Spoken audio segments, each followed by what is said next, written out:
Bilancio di fine anno e lei ha presentato anche due nuovi dirigenti della questura. Sì, io credo un bilancio positivo, poi vedete è sempre imbarazzante far giudicare a chi lo presenta un bilancio.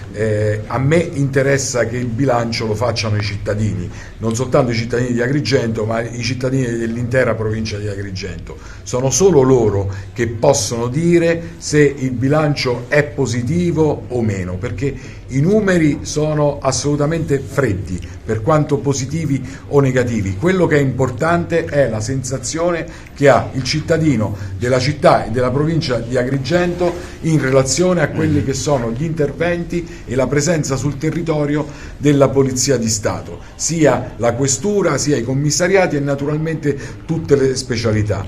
Se il cittadino lo giudica positivo, allora lo sarà positivo anche per me. Se lo giudica negativamente, allora io potrò presentare i migliori dati di questo mondo, ma avrò fallito. Più controllo sul territorio e più sicurezza per i cittadini.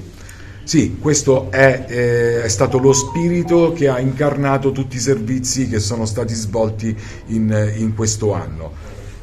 Le operazioni più importanti, i dati più interessanti?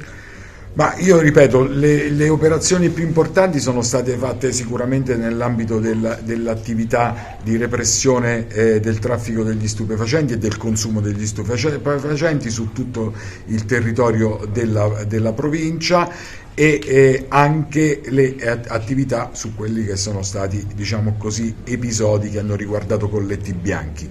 Dopodiché, ripeto, mi piace dare importanza a quella che è stata la presenza delle nostre macchine sul territorio.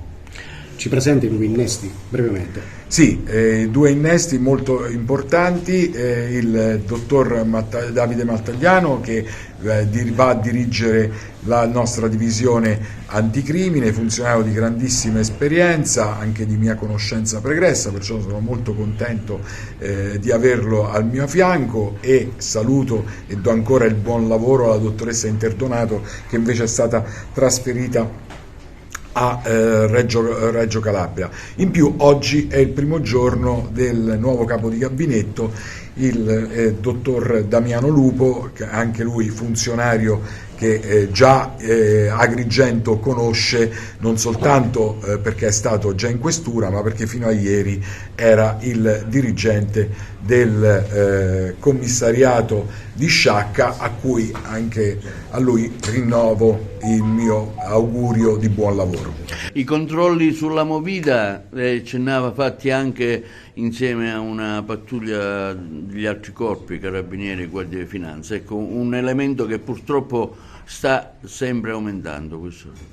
Beh, la Movida è presente ogni sabato. Sabato noi facciamo i nostri servizi di ordine pubblico. Essendo servizi di ordine pubblico è presente un dispositivo guidato da un funzionario di polizia con la presenza del personale della Polizia di Stato, ma anche integrato da carabinieri e guardia di finanza. In vista del Natale saranno effettuati su controlli particolari? I controlli che tradizionalmente facciamo sul territorio del comunale e naturalmente anche per quanto riguarda i commissariati nella città, perché sappiamo che il Natale prevede una maggior movimentazione sulle strade e naturalmente questo si associa a una nostra maggiore presenza. Grazie.